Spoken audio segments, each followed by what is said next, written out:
Welcome, friends, to the How to Heretic. I am Uncle Mark. And I'm Uncle Dan. And I'm Uncle Doug. And this is your user's guide to life on the outside. That's right. Leaving religion is the first step into a larger, better world. But it can also be a scary world. Things work differently now. Never fear, that's why we're here. We're your audio uncles! And with help from good friends and experts in all sorts of fields, We're going to share the stories and seek the knowledge to build a great life. After all, you only get one that we know of, so you'd better make the most of it. Woohoo!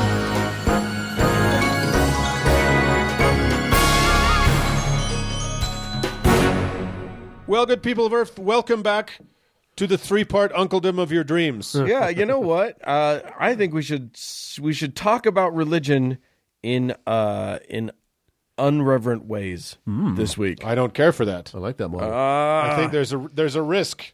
The backlash. There's a risk. Uncle Dan, you're gonna talk about something that apparently you did not find confusing. No, it's the simplest of all the things. What could be simpler than religion and the graveyard of the gods? And I'm going to talk about where you may end up if you do speak about religion irreverently. And boy, I sure hope you don't. Yeah. And before the end of this podcast, I will betray one of you. So just a same old thing. Yep. Just like every old A week. normal day here at the How to Heretic. Well, let us proceed to the irreverence. Ta-ta!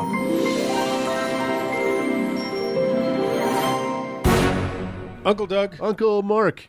did you ever long for the olden days when things were just simpler? It was a better time. It was a better time when Most of the time I do. rather than one god there were 9,000, and it was just, I don't know, it was a simpler time. I don't know about simpler. I mean, it may have been. It was. I don't know. But it was a different time. Yeah. Yeah. Yeah. How far back you thinking? Well, Should we go back a couple thousand years? Let's go back 3,000 why not? years. Some-ish Let's years? go to the 4,000 years, maybe? Let's go to the overgrown end of the graveyard of the gods and see what we can find. I'll take you there. All right. Fellas, Yes. for today's foray into the graveyard, I'm launching into the Aeneid. That's right. We're going top-tier Egyptian today. None of those goofy lesser gods. We're doing a 100% bona fide major god. All right. And the Aeneid, as you both obviously know, is the most important out of a whole bunch of groupings of gods known in the ancient Egyptian as Pesagets. Now, as you are well aware, Uncle Mark, a Pesaget, which is spelled PSDT in the hieroglyphics because, and this is true, it is so ancient that they hadn't invented vowels yet. Oh, Jesus. It is a collection of how many gods? 47. That's right, 9. And Aeneid is one of those wonderful words that comes to us from the Greek via Latin, and it also means a group of 9. So, Uncle Doug, that means that the great Pesaget, the highest of all the Pesagets, the Aeneid of ancient Egyptian gods, is a collection of... That's right. 87. 10 gods. Okay. All I know That's right. is when you're a Pesaget, you're always a Pesaget. That's right. From You're your a first dying day Pesaget to your to last cigarette. That's right. From your first papyri to your last Ba-doo-doo-doo-doo. fire at the Library of This is the Alexandria. second episode we've referenced Guys and Dolls. I do think... That's not, guys. Oh my God! Get out! I do think it's strangely appropriate, though, because the Egyptian gods did like to dance fight. Anyway, moving right along. So, yes, sometimes it's 9, but it can be a little tricky in terms of how many gods are in the Aeneid or Pesaget. Some scholars have written out explanations for why they include more than the name would suggest. Most articles I read, though, I'm pretty sure they were just hoping I wouldn't count. So, the Aeneid are the 9 great gods plus 1 who participated in the creation of the world, according to those in the ancient city of Heliopolis. So you got your Ra, you got your Osiris, you got your Horus, you got Let's just relax for a minute. Okay, just relax. I'm pretty excited about. Trust me, we don't know anything. The big 9. We're going to get into this. Heliopolis, incidentally, is the Latinized form of the Greek name for the city of Lower Egypt that locals called Iunu, which meant the Pillars. Now it's just a suburb about 20 miles northeast of downtown Cairo. Does Cairo have a downtown? I don't know. I would assume they do. Big-ass city, yeah. Anyway, Heliopolis, from the Greek Helios, meaning sun, and polis, meaning city. The city of the sun, because it was there that the people really started worshiping the Egyptian sun god, Ra. That's right, Atum, who came to be identified with Ra. And that word identified plays a large role in the headache that was my research for this, because these fucking gods will not stay put. Here's the thing. I wanted to talk today about Atum's great-granddaughter, Isis. I read a fun little story about her, and I thought she'd be perfect candidate for this segment. But as is so often the case with these ancient gods, the stories got garbled along the way. They got mixed up. They mixed up one god with another. They confused themselves and each other, and now we're left to pick up the pieces. So, who is Isis? Well, first I should say that Isis is her Greek name. I'm really getting obsessed with this, with the whole languages thing. Her Egyptian name was Aset, or Ast, or Iset, or Uset, because vowels. Right. She was the daughter of the earth god Geb and the sky goddess Nut. Listen, once I got deep enough into my research, I stopped looking up pronunciations. Don't at me. Sister of Set, Nephthys, Horus the Elder, and the very famous Osiris. Yes. Now, try not to get too puritanical, because we're about to go all Cersei and Jaime here. Because even though Osiris was Isis's brother, he was also her husband. Usually. I'm going now... This is unexceptional in pantheons. Yeah. Incest is part of the game. Right. Yeah. Except that maybe he was her husband or whatever. Here we go. I'm just going to now read you a direct quote from a website called ancientegyptonline.co.uk, because I really want you to understand what I've been up against here. Quote, because of her association with the throne, Isis was sometimes considered to be the wife of Horus the Elder, the patron of the living pharaoh. Ra and Horus were closely associated during the early Egyptian history, while Isis was closely associated with Hathor, who was described as the mother or the wife of Horus or Ra, and so Isis can also be considered to be the wife of Ra or Horus. Everything clear? Good. This is kind of like reading early Mormon history. Yeah. Oh my God. Everybody is everybody else and was also married to everybody else and is also the parent child. of everybody else and the child. Yes. Right. Okay. So. Look, they're a tight-knit group. We can leave it at that. Yes, indeed. Yeah. So all of this was kind of cleaned up a little bit later on, when they all seemed to have decided that Isis was, in fact, the granddaughter of Ra Atum. Those two got associated. Yeah. The wife of Osiris and the mother of Horus. Easy peasy. Yeah. Now. Phew. So Ra Atum is one god. It's like Time Warner. Yeah, exactly. Merger. It's Yeah. like Time Warner. It is like that. They literally did start just merge at some point. Yeah. They became the same guy eventually. Which, boy, that's the story of my life. Eventually, the mythology of Heliopolis was adopted as the national religion, presumably because of its simplicity and easy-to-follow narrative structure. And Osiris was rocketed to the top of the Billboard God charts, becoming King God of Egypt. Osiris. Osiris was, yeah. Isis was his loving wife. Above Atun Ra. Oh, well, he was their great-grandpa or something. So, Okay. So, it was like, he had his day. He had his moment. Okay, gotcha. Isis was his wife and a god queen, and she was this paragon of good womanliness. She taught all the women trades like weaving and baking, and your favorite, Uncle Doug, beer brewing. Hey-o. And everything was lovely, but their brother Set, remember that they were all siblings, was grumpy, and he wanted to be king himself. So he plotted to kill Osiris. So he was upset. Ah. No. Aenid puns. Yeah. Okay. So I'm not 100% sure how he did it, but I'm pretty sure it was one of those things where he got a big box and he propped it up with a stick attached to a string. Yeah. And then he put Osiris's favorite food under the box. Mm-hmm. I'm thinking like, Cap'n Crunch or something. Probably falafel. Yeah, Yeah. whatever. Some papyrus. I don't know. What do they eat? I don't think papyrus. You don't know. And waited. And so he waited behind a bush, and then he got him. Yeah. However he got him into it, he did trap Osiris in a wooden box, coated it with lead, and chucked it into the Nile, killing him. So now all hail King Set. But Isis was pissed. So she scoured the whole world looking for her husband and eventually found the box. How she knew there was a husband in it, I do not know. So she searched the whole world, and it turned out he was in the Nile, like 15 feet away. Yeah. Well, it was actually out of Egypt. It was a different part of the Nile, so she had to look a ways. Anyway, Down probably in the Nubian region. New bet. All right, and she brings the box back home, which pissed Set off. He set off. Anyway, Set was pissed.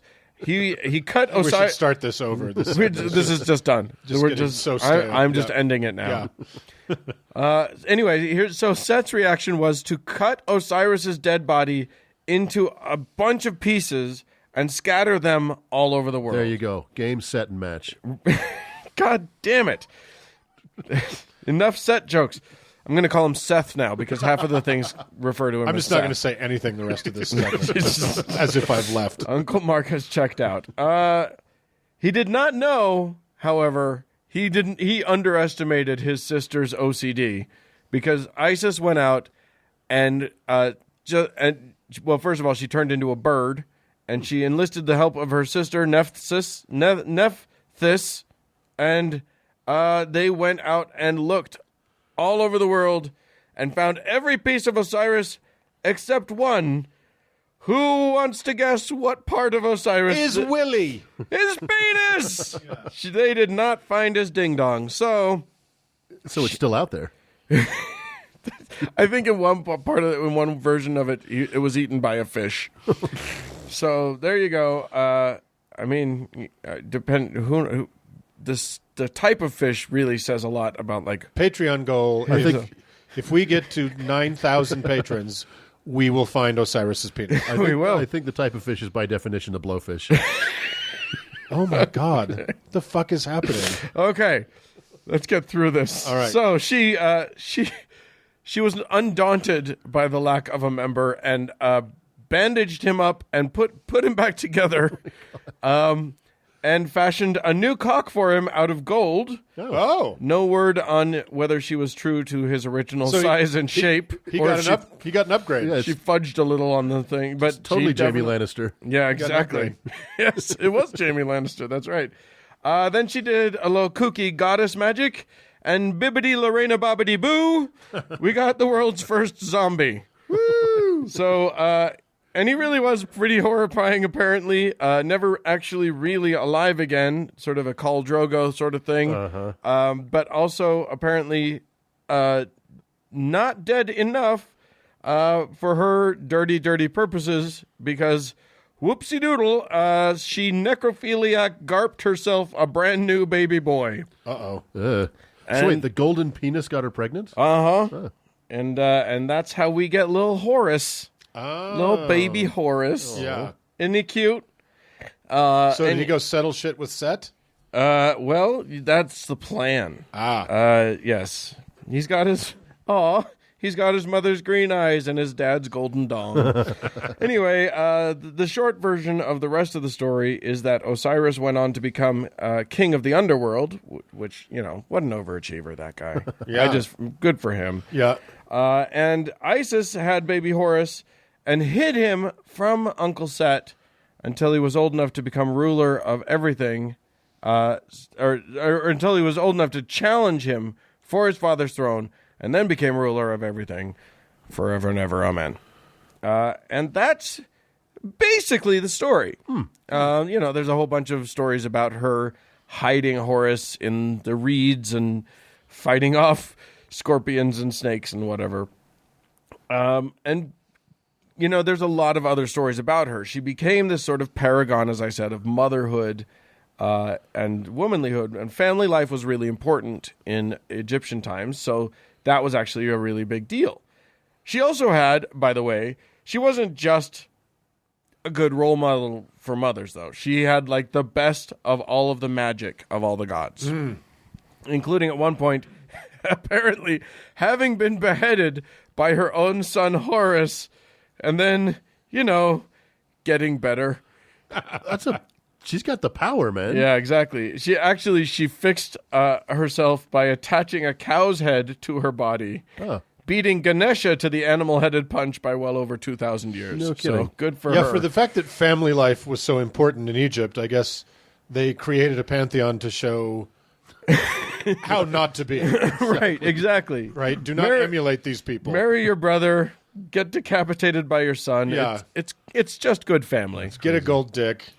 But if you see images of Isis with the sort of big horns coming off of her head, that's that cow thing. Gotcha. Right. Isn't that interesting? Yeah. So there you go. She's having a bit of a branding issue these days. ISIS. No, I mean, hope she hires a good PR firm. Yeah, right? Yeah. Oh, well, because of the other ISIS. Because of the other ISIS. Yeah. You're talking, of course, about Archer and his... Oh, that as well. Anyway, as an art major, Uncle Mark, Yes. it won't surprise you at all to learn that many theorize that Isis and Horus, the baby Horus, super influenced the creation of the Jesus-Mary mythos. Right. And the images and statues of Isis and Horus then became the basis for much of the Jesus and Mary iconography. Except that Mary was little more than a demure, mostly silent demigod vending machine, and Isis was a legitimate badass. Right. And I swear that there's something in the ISIS story that inspired the Moses story. Something Probably about hiding the baby It's in the the hiding reeds. the baby in the reeds. Yeah. That's that was- definitely part of that. Yeah. Because they were all, the entire region was just borrowing, and stealing each other's gods. Then they'd intermarry, much like the people of the region. Then they'd become their own grandpa. Then they have abominable children that they have to hide in the bushes, and then they Ben-Hur.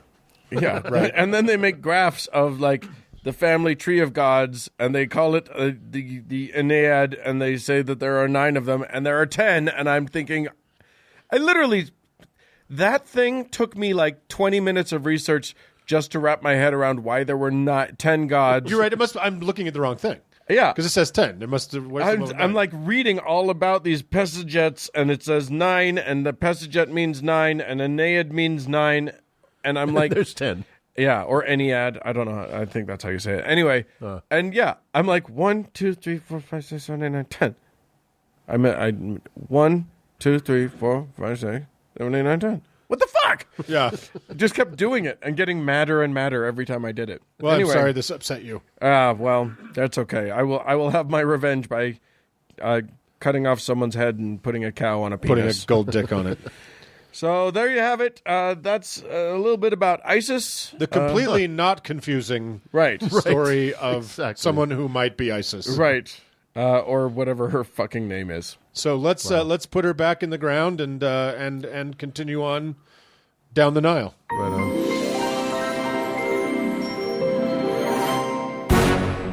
Uncle Doug, Uncle Dan, go to hell. you go to hell. Okay. We'll both. Moving on. Come on, fellas. You can all go to hell. Oh, yay. It's a hell. There's a hell for everybody. It's literally a hell. There's a lid for every pot. Yes. And there is a hell for everybody. And Uncle Mark, you're gonna teach us about Yeah. a hell? You're gonna take us to hell? I'm going to take us south of the border. And here I am without a handbasket. Well, we can pick one up along the way. So, guys, we spend a significant amount of time uncling around in the religious absurdities of the so-called Western or Old World canon, Sure. right? Meaning stories from whichever version of the Bible Doug is speed dating at the time. Assorted Greek stuff, having a laugh about Mormonism and Scientology, etc. And sure, it's all fun, and it's a target-rich environment. But remember, the Abrahamic religions and their ghastly offspring are far from the only crazy ideas out there. And they aren't the only ones with concepts of the afterlife that merit a look-see. So, if you guys remember, as I mentioned way back in episode 25, when I talked about the peculiar gods called the 400 Boys, Mayan stuff has a special place in my heart, which I'm now just realizing is a very on-brand organ to hold all of my nostalgic Mayan sentiments in. So today I want to talk about the extremely unpleasant Mayan underworld / afterlife, Xibalba. It's an amazing story and just a cool word. I just love that you said it, and both Doug and I looked at each other and went, "There's a joke there, but neither of us can come up with it." I thought it was a Ricky Martin song. Xibalba? Or is that She Bangs? So it's spelled Xibalba, which doesn't matter half a cup of spit because it was never meant to be written in our alphabet, but I think it's cool anyway. So before we dive into the madness of this Mesoamerican hell, it's nothing short of a long list of secular miracles that we have any info about it at all. Because after Conquistador Pedro Alvarado pranced into Guatemala in 1524 and informed the locals that all their shit belonged to Spain, Spain now via killing nearly everybody, the already deeply diminished Mayan kingdoms were culturally wiped out. The remoteness of some highland villages preserved the language, etc., but for the most part the Mayan way of life was no more. So it's rather incredible that about 175 years later, when a priest named Father Jimenez arrived on the scene of the crime, that there was an oral tradition of Mayan myth and culture left for him to write down. Yeah. Even more miraculous that there was a Catholic cleric willing to give two shits about recording a culture that all of his co-religionists were trying to destroy with both hands. Now, how convinced are we that this wasn't just some Mayan villagers fucking with him? Well, in very much like, who was that we were talking about that time? It was I forget, but the whole thing could possibly it was the Hopi. The Hopi, that's talking right. about their afterlife and their religion could have all just been them fucking with the anthropologist, right? And the anthropologist is like, just so you know, they might have been fucking with me. Exactly. Right? Which would be beautiful. Which is always the case. So I think that's a blanket statement across all anthropology. You guys, they could just be fucking with us. Well, and I think that's a great question. I do think that there have been, there's so little left of the Mayan writing, except in their massive monumental architecture. But I think there are corroborating fragments Yes. to what I'm about to tell you. So Mayan history was recorded in, I use air quotes, books or codices, which are these really beautiful bifold, kind of flat plaster and bark scrolls that are covered with glyphs on both sides. And the Spanish burned all they could get their hands on, sometimes in these massive bonfires of hundreds and hundreds of these codices. The Spanish could not abide words they couldn't read. And they were chilly. Well, you could catch a cold. Because there's one thing about the Yucatan, it is cold. So they burned all they could, and they came very close to annihilating one of the world's most unique civilization stories about itself.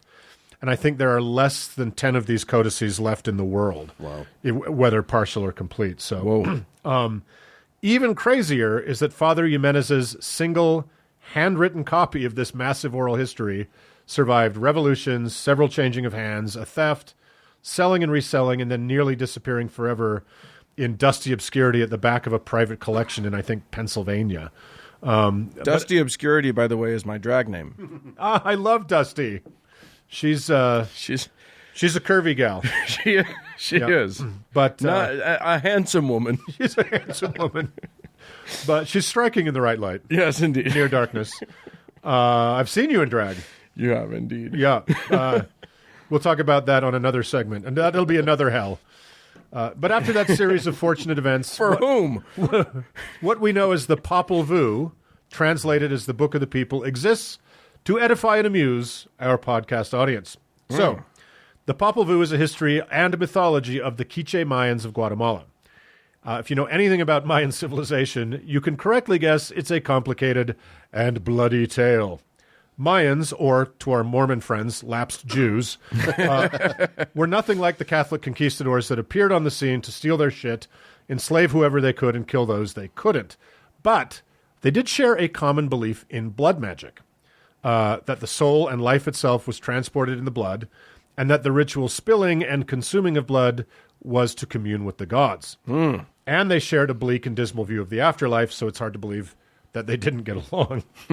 So the story of the underworld of Xibalba is a large portion of the Popol Vuh. Mayan cosmology was very complex and sophisticated. They are believed to be the first civilization on Earth to conceive of the concept of zero. Yes. They were unrivaled astronomers and mathematicians. Wait, so how many civilizations before them had come up with the number 0? You can't say it. Get it? It's impossible. Yeah, it's impossible to say. Less than one. So anyway, they could predict, recurring astronomical events like comets and that sort of thing, hundreds of years into the future. Their art and architecture were madly brilliant, etc. But unlike the Judaic ideas from the Eastern Mediterranean and the Levant that placed God above man, man above nature in a vertical axis, theirs was much more horizontal. They saw humanity as very much just another cog of birth and death in the brutal cycles of nature, and the gods, personifications of those cruel forces, as just another set of mouths that needed to be fed and appeased. Where Christians despise nature as cursed and vile and man's natural self as debased, the Mayans saw life and death and the beyond as the natural struggle to survive and the inevitability of that failure to survive. So, also, like the Mesopotamians and the early Greek ideas of death and the afterlife, which we'll talk about it in segments another time, no accumulation of great deeds or dreadful sin made a lick of difference in the Mayan underworld. Kings and corn farmers were fucked in equal measure. So after the pain and daily trials of mortal life, a new set of even more hideous challenges awaited everyone in Xibalba. Oh, how fun. Yeah, it's seriously, you just started at zero. Didn't matter what you did or who you were. So egalitarian, the Mayans. They were very egalitarian. So they came up with 0. Because that's where we all start. After we die. Maybe it was a spiritual rather than a mathematical invention. So because of just the topography and geological forces, much of the Mayan world is dotted with these vertical caves that have turned into freshwater cisterns called cenotes. These were believed to be the entrances to the very real underworld of Xibalba. So at the same time the Mayans depended on the cenotes for their water supplies, they were terrified by them. I guess much like Mormon missionaries aren't supposed to go swimming, right? The devil controls the cenote.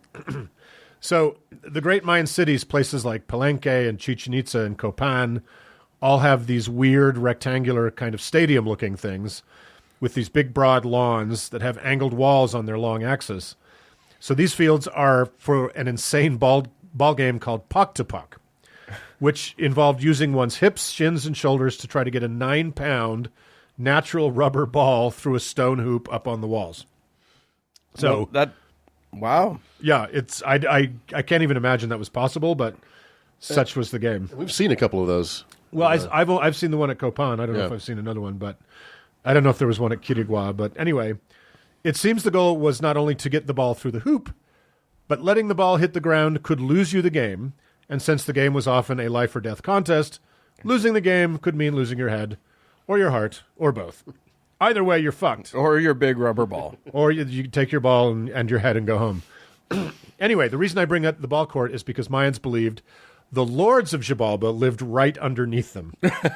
And the game itself was a huge part of the story of Xibalba. So, speaking of the 12 lords of this wonderful underworld, and by the way, different scholars put the number of lords between 9 and 14, but who cares? They sound like a real picnic on a sunny summer afternoon. The boss lords are called One Death and Seven Death. Okay. And the rest of their gruesome group have names like Flying Scab and Gathered Blood, who give people blood maladies, Pus Demon and Jaundice Demon, who cause bodies to swell and rot, Bone Staff and Skull Staff, who make people into skeletons, my favorites, Sweepings Demon and Stabbing Demon, who hide in the unswept corners of people's houses and stab them to death. Sweeping was critically important in the Mayan world, apparently. Yeah, I guess. Yes. And finally, wing and packstrap, who cause random travelers to cough up blood and die on the road. Wow. Those sound pretty terrible, but by far the scariest one is 7 death. And why is 7 so scary? Because 7, 8, 9. Oh, God. You're welcome. for fuck's I'm sake. out. Oh, my God. Bye, guys. Kindergarten jokes. So imagine what the Christmas parties the Lords of Xibalba have. There is no good Secret Santa option. Do not go to their parties. Okay, so now we've met the cast. Let's get a look at the scenery.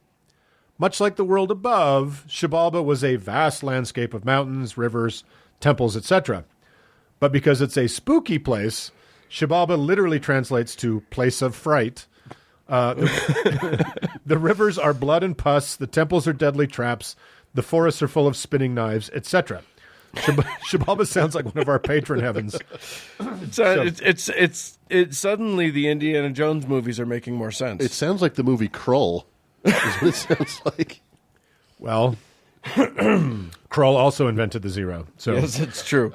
So upon a Mayan's sweet relief from their rather dangerous daily rigors and grind of mortal life, their spirit would enter Xibalba via the most convenient local cenote or cave, then find themselves having to cross first a river of scorpions, then a river of blood, then a river of pus.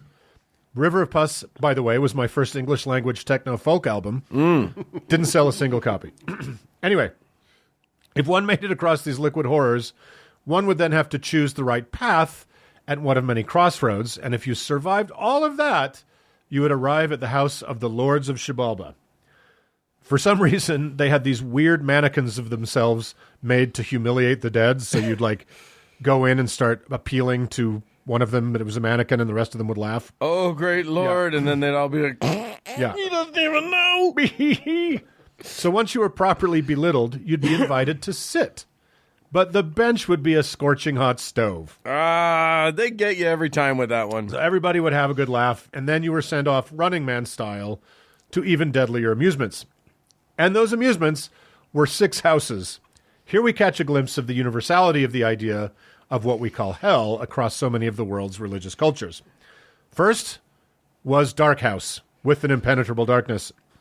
The second was Rattling House, an impossibly cold place with freezing hail, a little like the baroquely detailed Buddhist hell Naraka that we talked about in episode 7, where there's an entire plane of hell called Tuk Tuk Tuk Tuk, because that's the sound of people's teeth chattering. The third house was called Jaguar House, a place crawling with ravenous jaguars, which I suppose is the final stop for cat fanciers like Uncle Doug. I'm envisioning this street with these houses on it. Yeah, this is kind of, you're walking down and you move from house to house. Well, to me, it's kind of like a Halloween haunted house. Yeah. Where you keep going into the different rooms, and you know somebody's going to jump out and startle you, and you're just decapitate you. Oh, yeah. Oh, it's the Jaguars. Okay. So after you leave Jaguar House, the fourth house is called Bat House, a place full of deadly bats and one eccentric billionaire who makes them the talisman for his pain and revenge and assumes their identity to fight absurdly characterized villains in a dismal post-industrial cityscape. The fifth house is called Razor House. Oh. Obsidian blades whirl about in the air unpredictably. But it's a great place to kill the White Walkers if you need to. Yeah, exactly, and get a shave. And finally, a house of pain very close indeed to the loving Christian heart, the House of Heat, filled with fire and unimaginable warmth. I just want to know, what happens if you get to the River of Scorpions and you're just like, nah, I'm going to go back. I'm not going to do it. I don't know. I've decided against, or, any of the things. At some point, what if you just stop? The Popol Vuh is not heavily footnoted that way. No. So, I just want to know who's prodding me to do this. I'll stay in the River of Blood. I'm fine with that. And there's never... It's nice. It's warm. Just floating around. And when you get to the end of the kind of Xibalba story, there's no real reward for having survived all these things. It's just there's no reward. There's no spur that... I think it's a worldview that life is just fucking life pain. is just shit. It's shit. And then you die, And then there's more shit. And then there's more shit. It just keeps going. And I think to your point, Uncle Dan, it's not that you choose to go forward through these things, right. but like a haunted house, you're kind of seated on a cart that's moving forward through these things. Oh my God. Or it's just the crush of people behind you that are pushing you forward. You keep yelling back, stop! So I actually tried to... It doesn't get better! It's a just river of stop pus. pushing! And I actually tried to look up what happens if you die during these. Like, do you die and go through it all again like Donkey Kong? Or or if you get killed here, do you finally just get to flee these awful dual lives of pain and just fucking die for good? Which seems, if that was the case, I would dive right into the River of Scorpions right off the bat and be done with it. So, and then you have to start over.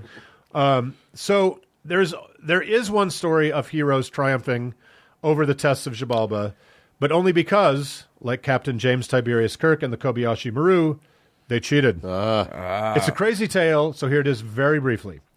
One fine Mesoamerican day, a god named Hunapu and his brother were minding their maze when they were lured to Xibalba to play a game of Poctopoc, with the devious lords of the underworld as the opposing team. Oh, wow. They were tricked, and Hunapu was decapitated. His severed head was placed in a tree, which instantly sprung to life because he was a god. One of the lesser lords of the underworld, Blood Maiden, was passing by when the head lured her over and spit into her hands. From this, she became pregnant and gave birth to the twins Xibalanque and Hunapu. Right. Here again, like our Christian friends, the Mayans clearly had no clue how human reproduction works. Also, this is the exact plot of Space Jam. Is it really? Yeah, I'm pretty sure. Space Jam 2. Electric Boogaloo. More jam.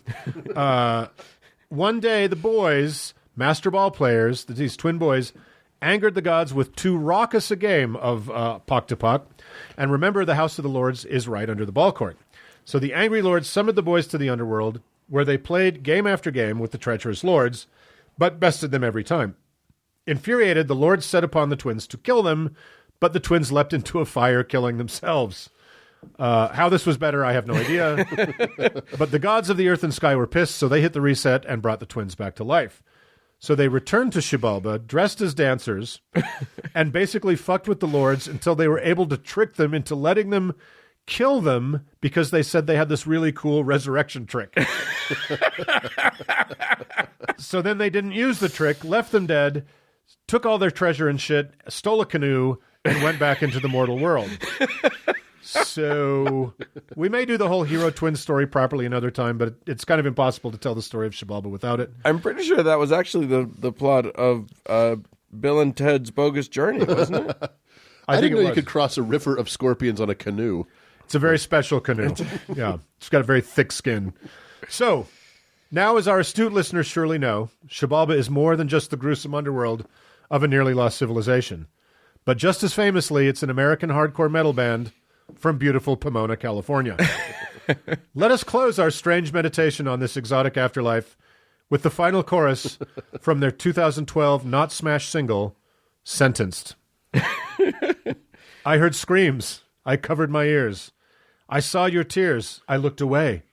Sentenced, imprisoned in this mind. Sentenced, no end in sight. Place of fear, place of tears. Only the devil dwells here. Consumed by the streets, consumed by anger. No end in sight. Overwhelmed in this prisoned mind. Poetry. Really makes you think, I guess. Yeah. I was waiting for them to talk about blowing bubbles in the river of pus, but they didn't do it. I didn't use that particular song. Oh, okay. That was another verse. Bubbles in the River of Pus. Because it's an instrumental. There's Right, no lyrics. yeah. So that's Xibalba, guys. There it is. Theremin instrumental.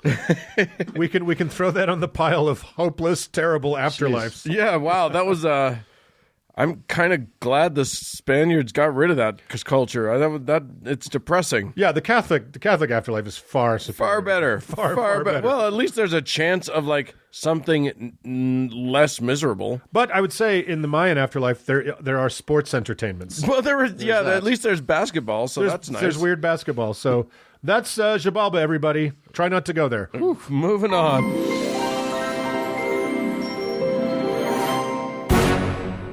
Brethren, here we are, and we are grateful people.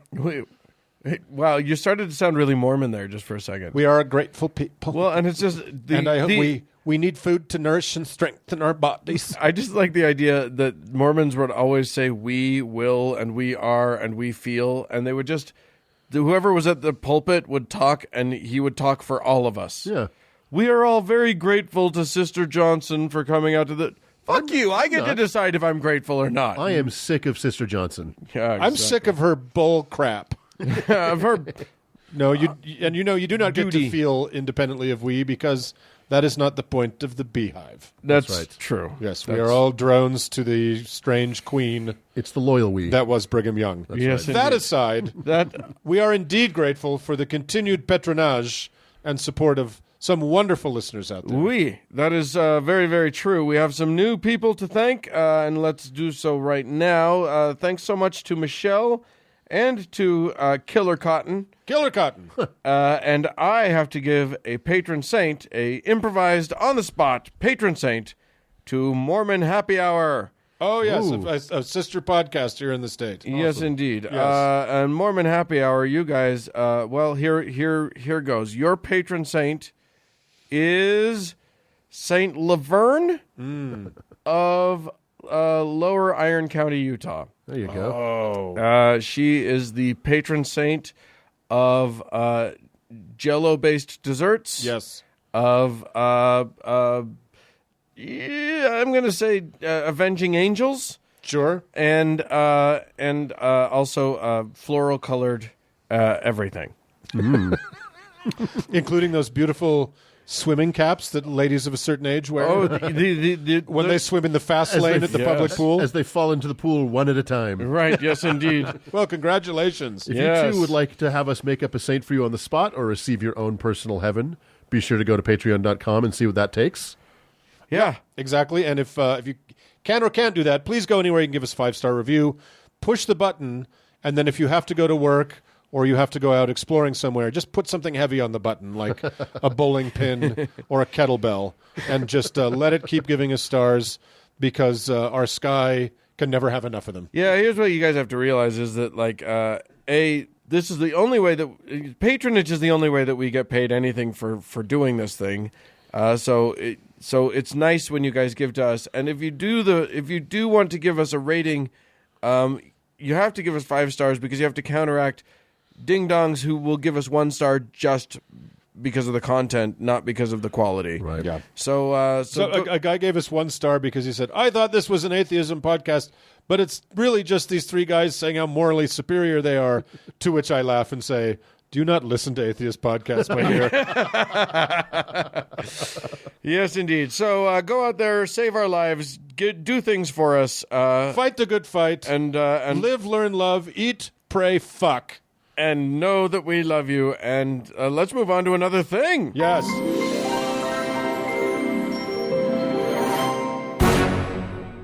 Uncle Dan.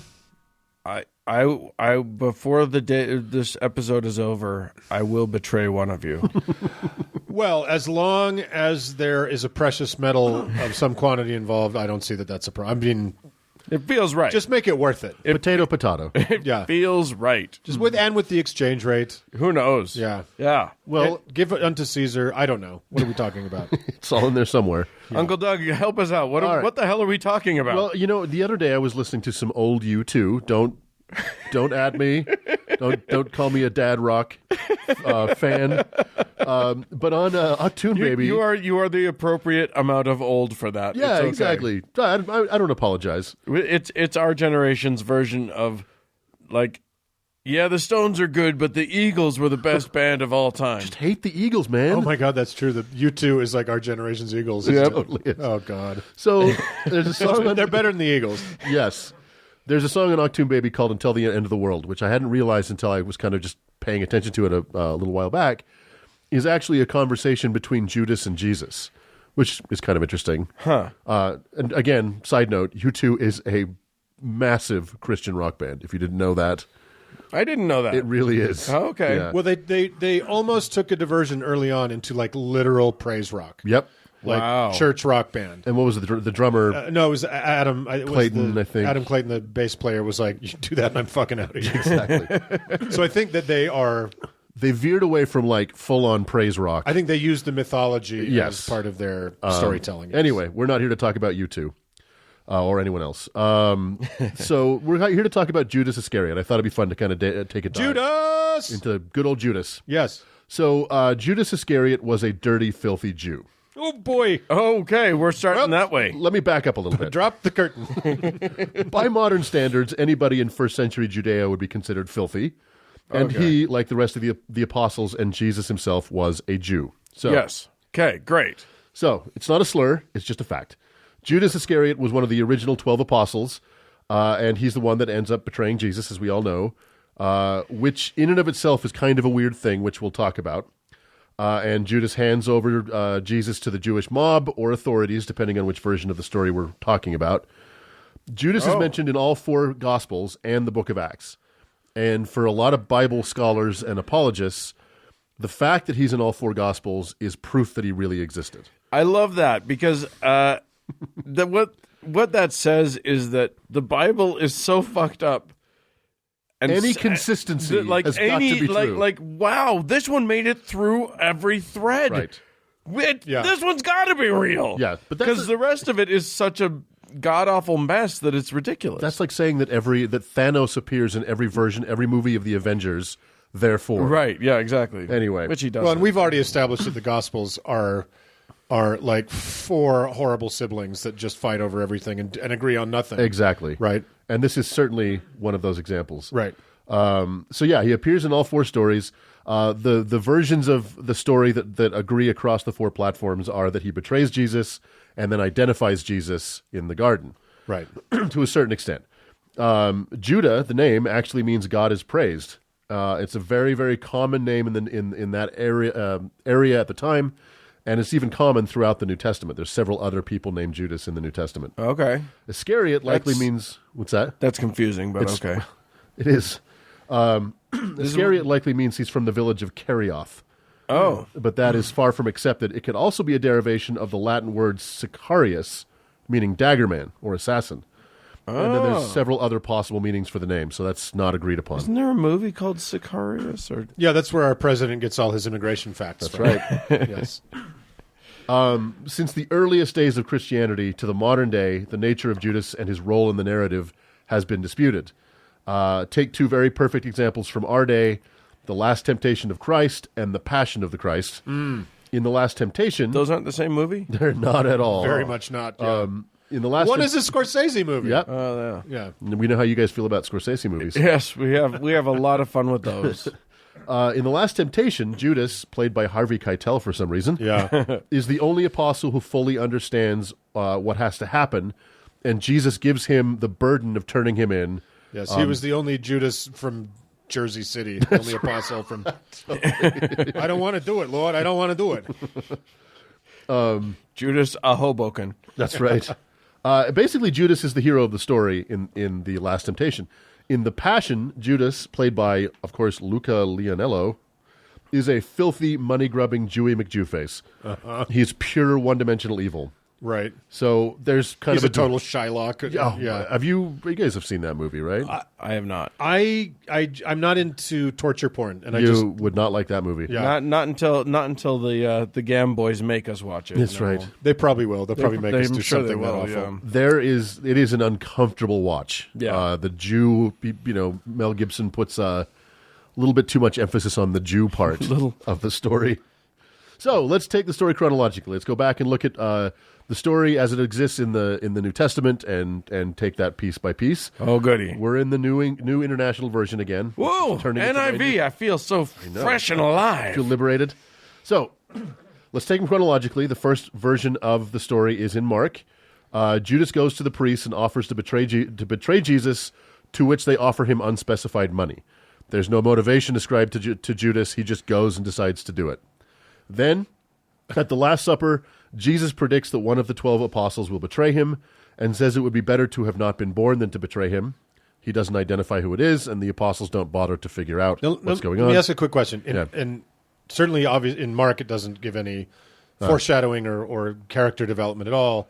I don't know in the other Gospels, is there anything in Judas's character leading up to this betrayal that says he's doubting that he's doing steeple fingers off in the corner. Right. Only in one version, and it's problematic. Okay. And we'll get to that. All right. Okay. But not necessarily in the other version. So it's not like prior to that, Judas is great. it's not like He's just a disciple. he's a non-character. He's not even. Oh. Yeah, he's mentioned, but he doesn't do anything. Right. There's never really a motivation. Like Jesus never slights him or something that you would naturally think would lead to a falling out. No, none of that happens. So back to Mark. Judas later brings the armed mob to Gethsemane and gives the prearranged signal, calling Jesus a rabbi and kissing him, thus betraying him, and the Jews take him into custody. That's it. That's So Judas. if I kiss a rabbi, the police will show up immediately. The Jewish police will show up immediately. Yes, Mark, but that's because you're doing it against his will. That's right. Jesus consented. So that's it. That's the first version of the story. That's it. Okay. Judas plays no further role. Okay, jumping into Luke. Kind of the same thing. The chief priests are looking for a way to get rid of Jesus, and wouldn't you know it, Satan enters Judas, and that's kind of what compels him to betray Jesus. Is Satan enters him? Why? Why him? Doesn't say. Satan enters him. So Judas didn't betray him at all in the second. In the second version, Satan takes over Judas Right. and makes him do it. Right? The devil made me do it. Yeah, exactly. But I mean, this whole devil concept has always been tricky because theoretically, you're still, even if the devil tempts you to do something, you're still responsible. But if the devil enters you, Right. are you responsible? Like, I don't know. I don't know. When we'll talk about this, the whole question of free will is very hard to pin down in this story. Right. Anyway, so at the Last Supper, once again, Jesus predicts that one of them will betray him. They all wonder who it is, but no one does anything about it. And then Judas brings a crowd. Well, to it was Gethsemane. hard for them to talk because they were all sitting on that one side, and it's like, Simon. You have to yell couldn't all talk the to way. Thomas down at the other end. It's so hard. Exactly. Yeah. Judas brings a crowd to Gethsemane and tries to kiss Jesus, but Jesus Did you stops say him. Gethsemane? Gethsemane. Okay. Gethsemane. Yeah. Gethsemane. Gethsemane. I can't say it anymore. We've ruined it. The garden. The blood garden. He tries to kiss Jesus, but Jesus stops him and calls him out, and then Jesus is taken into custody. Jesus stops him and is like, didn't you have a cold sore just like yesterday? Exactly. Don't kiss me. I saw you kissing Barnabas just yesterday. And that's it. That's the end of Judas in the story. So I saw Judas kissing Barnabas. that kosher meal we had. Cody, cut all of this out. Okay, Matthew. Here's where we get more of the familiar part of the story, as is kind of always the case with Matthew. There's actually color to it. Judas goes to the priest to betray Jesus. Why? We don't know. They offer him 30 pieces of silver. As a side note, any idea what the modern equivalent of 30 pieces of silver at the time is? 8 Bitcoin. Not a lot. No. Less than $500. Okay. Really? Yeah. So, at the Last Supper, Jesus announces that someone will betray him, and Judas says, "Surely you don't mean me," to which Jesus says, "You have said so." And nothing happens. Like the other apostles don't do anything about it. Anyway, so now... Well, that is delightful. Like, that would be a good psychological trick. You get up in front of a group and you're like, one of you will betray me. And whoever goes, well, I mean, it's not going to be me, obviously. You're not talking about me, are you? Why would you say that? Well, if you say so. Oh, interesting. Joe. Whoever leaves the tip at this meal is the one who betrayed me. Exactly. Well, that's funny because that's actually not far off. Judas brings guards to Gethsemane. God damn it. Brings guards to the garden. Okay. Calls Jesus rabbi and kisses him to identify him. They take him away. Later on, when Judas... Maybe kissing is the crime. What it said the kiss is this thing. Yeah, Right, it's it's this very gay strange. kiss that suddenly they're like, let's arrest that guy. Is it like from Godfather 2 where it's like it was you, Fredo? Kind of, I guess. Yeah, maybe. But the thing is... You broke my heart, Jesus. You gave him the kiss of death. This whole thing doesn't make... I mean, and we'll talk about this.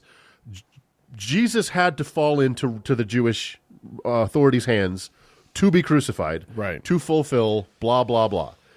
The vehicle that... Wait, you said the Jewish authorities' hands? Well, it was the Jews It was who the took him... Romans that did it, right? The Jews took him in the garden, and But we blame the Jews. Yes, Right, I know. Where have you been these past I know, 1,500 I'm just years? trying to get it straight. So the Jews take him in the garden, they slap him around, and then they turn him over to the Romans. Okay, good. And so, but Jesus needs to fall into the hands of the authorities somehow. Right. The vehicle for it in the Bible is Judas, right? I don't know why Judas has to betray him. Why can't the authorities just come get him? But further, I don't know why Judas has to point out Jesus so ornately. He has. Well, They all know who the fuck he is. He's Everybody the knows. one Caucasian guy in the whole group. Look for the blonde with long hair. The guy with the Norwegian accent is clearly the king of the Jews. I just love the idea that, you're right. A, why does he kiss him? Yeah. Instead of just pointing. There he is. That's the guy. Yeah. B, everybody knows who Jesus is. Right. He did that whole parade through town on a donkey, Or two donkeys, or depending on the version. Yeah, he or a chased- tall donkey and a little like a big horse and little horse. Yeah, and he caused a big scene at the temple. Yeah, he flipped over all the tables at the temple. He's been challenging the Pharisees in the streets all this time. They all know who Literally, he is. they all know who he is. Judas does not have to be part of this. So Right. I don't know why Judas has to betray him, quote unquote, in the first place, or why he has to kiss him or point him out. I don't understand, but here it is. He's working it out with the Jewish police. It's like, okay, so I'll just point to him. No, kiss him. Gotta kiss him. That's how we'll know. Kiss him on the mouth. Wait, he might be suspicious of you if you point at him. Here's what you do. Right. Don't tell us. Just go up and give him a little peck, just a little sweet thing, no tongue. No open mouths. No. Well, and if you show up with all these, Because there was no such thing as gall kissing yet. Right. Hello, French history buffs. if you show up with a bunch of armed guards, Not the worst. I don't know. I have no idea what you're talking about. one listener's very happy about Yeah. this. And if Judas was trying to protect himself from the other apostles, if you show up with a bunch of armed guards who end up taking Jesus away, Yeah. how you point out Jesus is not going to trick them. Yeah, the rest of the group's not going to be like, how did they know? I know. All right. Let's see. We were having dinner. Then Judas kissed him. I Judas- don't know what's up. Then Jesus said he's going to betray me, and then Judas left, and then Judas showed up with armed guards. and they handed what Judas happened? a huge bag of silver. And then So just a normal I just don't get it. meal with the Who apostles. could it have been? Okay, so back to the narrative. And then Scooby and Shaggy pull off the I don't know, Totally. Thomas's face, and it was old man Carruthers the whole time. So back to Matthew. When Judas hears that Jesus is to be crucified, he tries to return the silver to the chief priests, who won't take it. So Judas throws the silver at them and goes and hangs himself. So Right. first time we get a suicide in this story. Wow. So in Luke and Mark, no suicide, no death. He hangs himself in Matthew. So here's a weird thing. The priests pick up the silver and use it to purchase a field to bury foreigners. Okay. Hey, Yeah. you know what? They're putting it to the common good. But what a strange divergence, because you have to think, okay, Judas throws the silver and leaves. Right. And then they probably picked up the silver right then, and then they had to call a realtor and find the right field. Concurrently, Jesus is being crucified. I feel like they convened some councils. Yeah, that's and we're just- like, how are we going to use? We've got a budget surplus because of this whole 30 silver thing. That's kind of like How do the we- end of the city council meeting. Do we have any other business? Oh, we have a pile of foreigners. What need burying? Well, yeah, we have a little slush fund now. What the God, Bible? Oh, my God. Okay, so, and then they call the field of blood. Whether that's, I don't know, because it was purchased with blood money, I guess. What? Yeah, I know. So, Okay. So Matthew's description of the death as fulfillment of a prophecy spoken through Jeremiah the prophet is problematic because that prophecy doesn't exist in the book of Jeremiah or in the book of Zechariah. But whatever. Okay, So, great. All right. Do you remember that long lost prophecy? You can't even get your stupid prophecies right in your own book. I know. All right, John. Here's the book of John. Jesus is teaching it. This one's fun. Jesus is teaching his apostles and says, quote, "Have I not chosen you, the 12? Yet one of you is a devil." Again, nothing is done about this.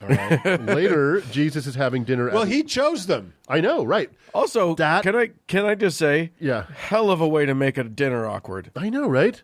That sounds like dinner with our parents. Hey, you guys, I love all of you. You're all chosen. One of you's Satan. One of you, it's a devil. Thanksgiving in our house would be, we hate all of you, but we hate one more. Exactly. All right, so here's to answer your question, Uncle Mark. Later, Jesus is having dinner at Lazarus' house. Yes, that Lazarus, Okay. the one he brought back from the dead. Yeah. Yeah. And Mary pours out an entire pint of pure nard on Jesus' feet.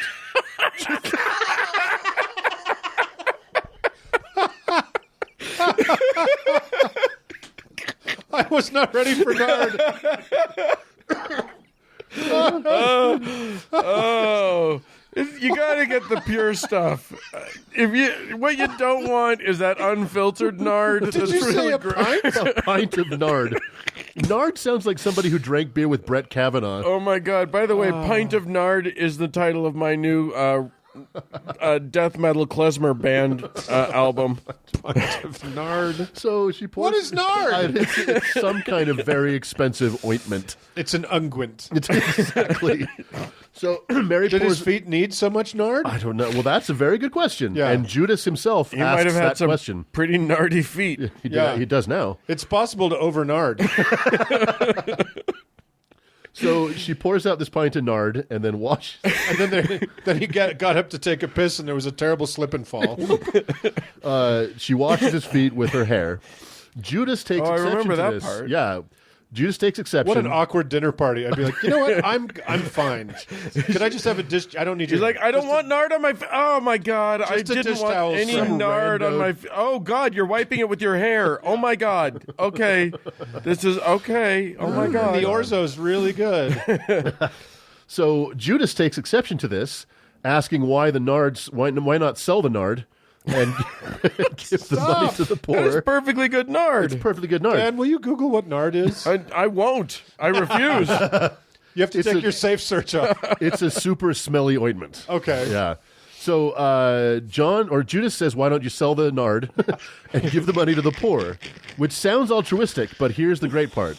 John, on an aside, makes sure to tell us that Judas does not care about the poor, but that he is the keeper of the money for the 12 apostles, and he's been skimming. Because he's a Jew. Remember, He's the book of John Point of is order, they're all Jews. Doug just is a racist. But right. anyway. But the book of John is particularly anti-Semitic, and here's a very good example of that. So we get a motivation, right? He's been skimming. Right. So he's been dishonest. We get a little bit of character to Judas. However, this interaction with Judas prompts one of the weirdest things Jesus ever said. So in response to Judas's objection, Jesus says, "You will always have the poor among you, but you will not always have me." Okay. Right. Right.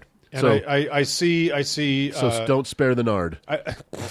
I see conservative Christians on Twitter using that a lot. Yeah. Basically, their point of view is there's just nothing that can be done about the poor, so let's not do anything. Right. Yeah. Exactly. By the way, nard would be the essential oil of the Himalayan spikenard, which is a also better. also known as also known as muskroot, and it's it's a flower. It's got a flower. The more you know. Hit images. I don't know. All right. That's not a thing. All right, so the Last Supper, this time before Passover, because we're in a different version of the fucking story, the devil enters Judas and prompts him to betray Jesus. Jesus predicts his betrayal, and in this version states that who he gives his piece of bread to is the person who's going to betray him. Oh my God! And he hands the piece of bread to Judas. Again with the symbolic thing. Judas just kind of lean away from Peter, like, "Well, I didn't think that was you." He just looks right at the other guy, Yeah. the guy next to him. Well, Well, and then- take your bread, dummy. And then he says to Judas, I'm gluten intolerant. I couldn't take that. Thank you. Couldn't eat another bite. Jesus says to Judas, I'll kiss you later. Yeah, what you're about to do quickly. So Judas gets up and leaves. The apostles don't even fully understand what just happened and do nothing to stop Judas, so Judas is gone. Right. Judas shows up in the garden with a detachment of soldiers this time. And then in this version, there's no... So these are presumably Roman soldiers. no, these are Jewish soldiers. So in the Okay. previous versions, it's been a mob or just some people, and now it's soldiers. Okay. But Jewish soldiers. Okay. They show up. Judas doesn't finger him at all, so to speak. And Jesus says, "Why are you here? Who are you after?" The soldiers say Jesus, and Jesus says, "It's me!" So Oh, powerfully, wow. they all fall down. Then they get themselves together and take Jesus into custody. No kiss, no pointing him Maybe out. they were overcome with the aroma of nard. So that's it. No death. Now, a quick coda in the book of Acts, which is the next book after John, but was actually written by the same guy who wrote Luke. Judas buys a field with the blood money he got for betraying Jesus, where he falls headlong and his body bursts open and his intestines spill out. Right, I remember that, yeah. It doesn't say he hung him. So the version we think of is he hung himself so hard his bowels broke open and his intestines came out. I watch fail videos on the internets a lot. Yeah. You know, the kid on the skateboard going down the railing. That's like people on the ice falling hard. Yeah. Their entrails remain interior of their body. Like, how hard do you have to fall? But it doesn't say why he fell. It doesn't say why he burst open. It just is in there. Okay. Well, let me just say, I don't know if you guys have ever smelled a lot of nard all at once, but man, that'll rupture your abdomen. Your spleen will shoot right out of your bowels. belly button. So that's the end of Judas in the Bible. Obviously not the end of Judas in Christian lore. Right. An early church father, Papias of Hierapolis, around 130 AD, has a story about Judas that after the death of Jesus, Judas became afflicted by God's wrath. His body became so enormously bloated that he could not pass through a street with buildings on either side. His face became so swelled up that a doctor couldn't even identify his eyes. His genitals became so swollen they oozed pus and worms. Finally, he killed himself with his own hand by pouring out his innards on the ground, which stank so horribly that even 100 years later, people could still not pass by the field without holding their noses. I do feel like I thought for a second that you were going to say that they just crossed the streams at him, and that's how you destroy when he gets that big. So there's another version in the Gospel of Nicodemus, which is probably written in the 4th century. You'll love this one. Jesus was overcome with remorse and went home to tell his wife, who was roasting a chicken on a spit over a charcoal fire. Jesus' wife? Judas's wife. Oh, okay. So Judas said, Mrs. Iscariot. Yeah, Mrs. Iscariot. Judas said, he's going to kill himself because he's so terrified that when Jesus rises from the dead, he's going to punish Judas. Judas's wife says that he could no more rise from the dead than the chicken on the spit, at which point, of course, the chicken on the spit came back to life. Right. And so Judas ran and hung himself. Bok, bitch! And from then on, it only laid over easy eggs. And then many listeners might remember in the 1970s, there was a document found, a self-titled Gospel of Judas, dating back all the way to 220 to 340 CE, which consists of several conversations between Judas and Jesus, where Jesus and basically... a U2 song. What's that? And a U2 song. That's right. And it's clearly in the Gnostic tradition, so it doesn't fit in any of the other Gospels, but it definitely is an ancient document about Judas and Jesus being in cahoots about the betrayal. Right. Huh. And National Geographic published a translation of this Gospel, but the translation has been kind of criticized for being hyper sensationalized. Huh. But in any case, it's got a very like Dumbledore Snape feel to it. Yeah, very much so. But all this is to say that the story of why Judas had to betray Jesus in the first place is very problematic. Like you said, Uncle Mark, he chose the apostles. Yeah. So if he's perfect, he chose a guy who would betray him. Yeah. Well, the story doesn't. The story of Jesus can't work without the betrayal. Right. The betrayal is critical, at least to the narrative as it's told in the Bible. Right. So, and in Scorsese's what I thought was a very interesting film, The Last Temptation of Christ,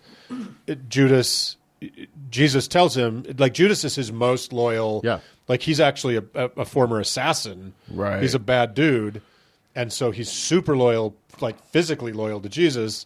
He's like, you're my most loyal. You have disciple. to do this terrible thing. You have to be that. You're the one that has to do it. And he's like, I don't want to do it. I don't want to do it. I don't want to do it.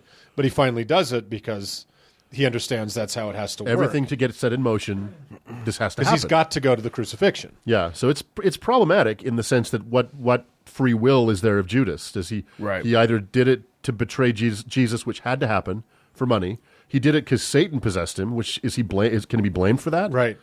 But he did a thing that had to happen. He did it because of a magic chicken. Could it be? And now Judas also appears in Mormon lore as a justification for Mormon blood atonement. When Joseph Smith said he had a revelation that Judas did not hang himself, but he kind of took the falling down and exploding bit and said, no, he was killed when the other apostles kicked him to pieces. Good God. They kicked his head off. They kicked his bowels out. They kicked his genitals off. And then, of course, I've just been reading through Dante's Inferno. Judas also appears in the final circle of hell, where one of Satan's 3 heads, the middle head, is chewing him forever. That's right. Just as sort of like gum. But you know what's crazy? It's what's in the other 2 jaws? It's Cassius and Brutus. Yeah, that's right. Who killed Caesar? Really? Killed Yeah. Caesar. Oh, Yeah. interesting. So yeah, there's your Judas. All right. Well, I feel betrayed. I think I hear the cock crowing. I must go.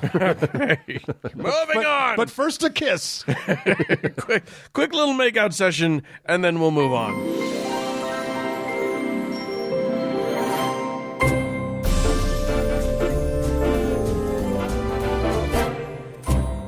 Well, friends, that is it for this week's show. Hey, we'd love to hear from you, especially if you have been in a river of bile. Send us an email, howto@howtoheretic.com. It was a river of pus, but never mind. Or if you have betrayed anyone that you'd like to tell us about, you can tell us that on our voicemail at 903-88-HOW-TO, which is 903-884-6986. If you married your sibling, don't tell us about it. You can tell Dan that on email. I'm also on Twitter at HowToHeretic.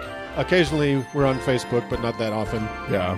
Hey, thanks so much to our patrons for everything you do. And thanks to Cody Layton, who's recovering wonderfully after receiving his new golden penis, for editing the show. Thanks to all of your friends for tuning in. Bye, everybody.